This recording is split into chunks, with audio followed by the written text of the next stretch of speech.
bem-vinda. De facto, aqui a vacinação pode ser comprometida como, por exemplo, com a falta de informação, a desinformação. Pode sim, senhora, em Portugal e no mundo. Eu diria que a questão da desinformação, das fake news, é importante há muito tempo, sempre foi importante, mas é importante ainda mais importante hoje em dia, tendo em conta que estamos em pleno processo de vacinação. E porquê? Porque, a par da grande praga que se chama pandemia, surgiram duas outras pragas. Surgiu uma segunda praga que se chama infodemia, e uma outra praga que se chama desinformação. A infodemia consiste numa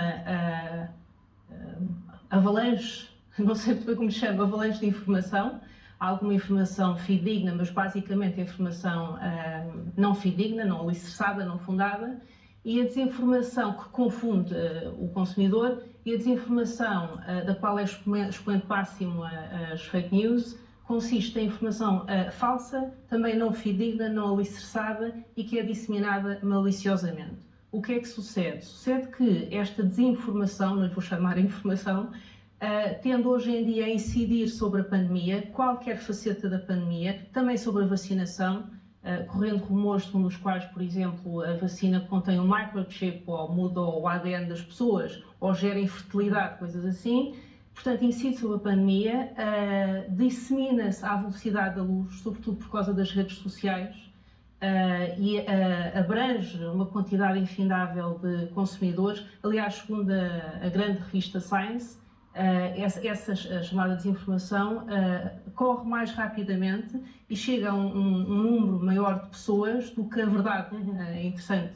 E desse ponto de vista, há muitas pessoas hoje em dia que acreditam ainda a resistir à vacinação, e isso pode pôr em causa o processo. Exatamente, porque o que diz também a investigação feita recentemente publicada, é que esta tal desinformação, ou seja, as fake news sobre a vacinação, tem levado ao aumento do chamado síndrome de hesitação vacinal, que segundo a Organização Mundial de Saúde se prende com o atraso ou com a recusa na vacinação. Ergo, não é? Havendo atraso ou recusa na vacinação, isso pode obstaculizar o alcançar da chamada imunidade de grupo.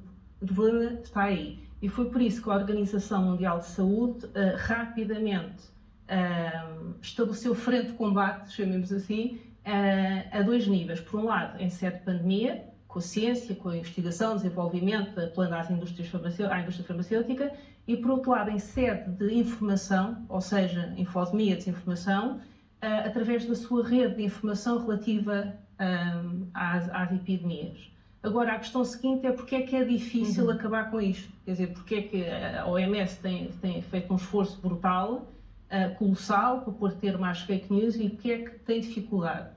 E então, aí temos de invocar o grande mestre da arte da guerra, que é Sun Tzu, que diria que no meio do caos há sempre oportunidade. E no meio de tudo isto, o caos é a pandemia, e a oportunidade reside na monetização da desinformação. Porque aqui há duas entidades, há duas partes que conseguem monetizar, ganhar não é? Lucros, oferir rendimentos e proventos a partir da desinformação.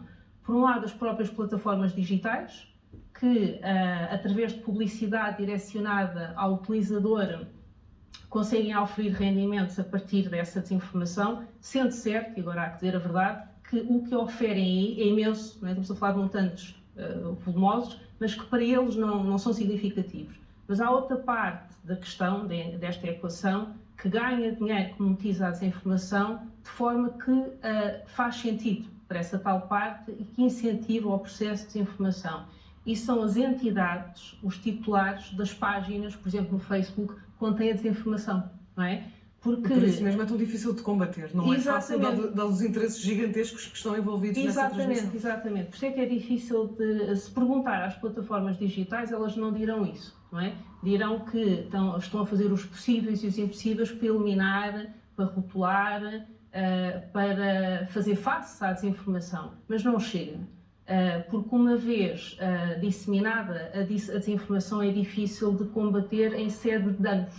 Já lá está. Já existe, o público foi exposto à desinformação e é difícil mitigar os danos, sobretudo por causa do processo de celeridade em sede de desinformação, não é?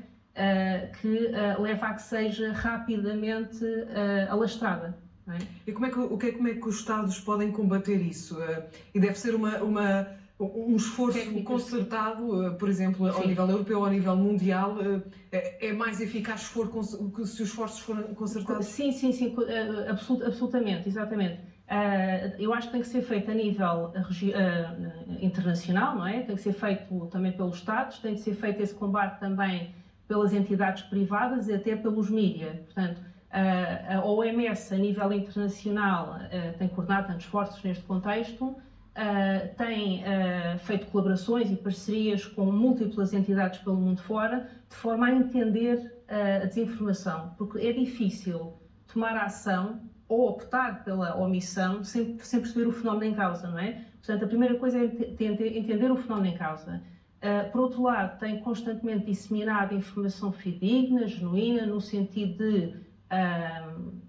de garantir que o público está devidamente informado, está constantemente em diálogo com as tais plataformas digitais, de forma a convidando-as a que eliminem a tal desinformação e que propaguem informação genuína, que ajude o público, e mais ainda, tem feito uma coisa muito interessante, que revela modernidade e sabedoria, penso eu, que é o seguinte: tem também estado em diálogo com os chamados influencers, ou seja, com os novos marketeers do século XXI, convidando-os também, apelando... São os novos opinion makers. Exatamente. A nível governamental, é preciso que as entidades oficiais, não falo só de Portugal, não é? Pelo mundo fora, atuem a montante e a jusante da desinformação. Quer dizer, por um lado, têm de constantemente, com constância, fornecer informação fidedigna ao público, não é? E depois, perante a desinformação, têm de atuar rapidamente e de forma incisiva. O que é que isso significa? Significa que, se souberem de antemão que o público vai estar exposto, que às vezes acontece, não é? Vai haver uma manifestação, qualquer coisa, e sabe-se vão dizer certas coisas.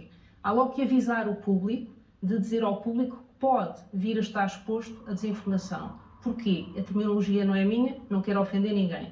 Porque dizem os sociólogos que o público adquire temporariamente espírito crítico. Portanto, isso diminui o impacto da desinformação. Havendo desinformação, então há que, para mitigar os seus efeitos, há que corrigir, reiterar correção. Tendo o cuidado, todavia, de enfatizar a correção e não a desinformação, senão perpetuamos o mito em vez de o eliminar. A desinformação parece ganhar aqui, e ouvimos muito dessas opiniões, muita força. Ou seja, é difícil depois convencer as pessoas com a informação. Mas por isso é que informação fidedigna. Mas aquela informação entra rapidamente e é muito difícil de sair da cabeça das pessoas. Mas por isso é que é preciso, eliminando a desinformação, surge um vazio em termos de informação, e por isso é que depois você tem que dar uma narrativa alternativa, não é? Porque senão tem um vazio de informação. E portanto é preciso criar uma narrativa fidedigna, autêntica, alicerçada na ciência. E desse ponto de vista estamos a fazer progressos? Eu penso que estamos, constantemente, não é? Agora, é um trabalho que não é só das entidades nacionais, governamentais, não é só da Organização Mundial de Saúde, é um trabalho também que deve ser feito pelas plataformas digitais, que têm de garantir que ninguém monetiza a partir da desinformação. Isso é que é ir à raiz do problema, não é? É também um trabalho que tem de ser feito pelo utilizador, que tem de... Olha, sabe como quando se atravessa a rua e se diz que deve parar, escutar e olhar? É a mesma coisa, há perigo. E o consumidor, o utilizador, não é? O cibernauta, antes de disseminar, pode fazer esse trabalho. Para, escuta e olha. A informação faz sentido, a fonte é fidedigna, partilhe, não partilhe. Partilhe objetivamente e racionalmente e não de forma impetuosa e emocional. Isso já ajuda, não é? E depois há os mídias tradicionais. Os mídias tradicionais têm um papel vital também, não é? Porque são fontes fidedignas, as pessoas confiam na informação dos mídias tradicionais. E, portanto, é preciso que aí também seja veiculada, disseminada, propagada informação fidedigna. O que não aconteceu, como sabe, recentemente na Alemanha, não é? Onde passaram umas semanas os mídias normalmente não é assim, não é? Isto é um exemplo que a exceção confirma a regra. Mas passaram os mídias umas semanas a propagar informação sobre a vacina da AstraZeneca, dizendo que era uma vacina de segunda classe, que não era tão boa. E os alemães receberam, no meio de tanta escassez em sede de vacinas, tanta gente não tem vacinas, tantos países que existem que não ministraram ainda uma única vacina, receberam 1,5 milhão de vacinas da AstraZeneca e nem 300 mil pessoas aceitaram ser vacinadas por causa das notícias propagadas pelas mídias. Ele é um trabalho coletivo, como bem disse, é um trabalho de todos, não é um trabalho só de alguns, é um trabalho de todos. Senão, podemos lá estar, podemos não conseguir a tal imunidade de grupo. E sem imunidade de grupo, não conseguimos vencer a pandemia. Patrícia, foi um gosto, muito obrigada por estar connosco na SIC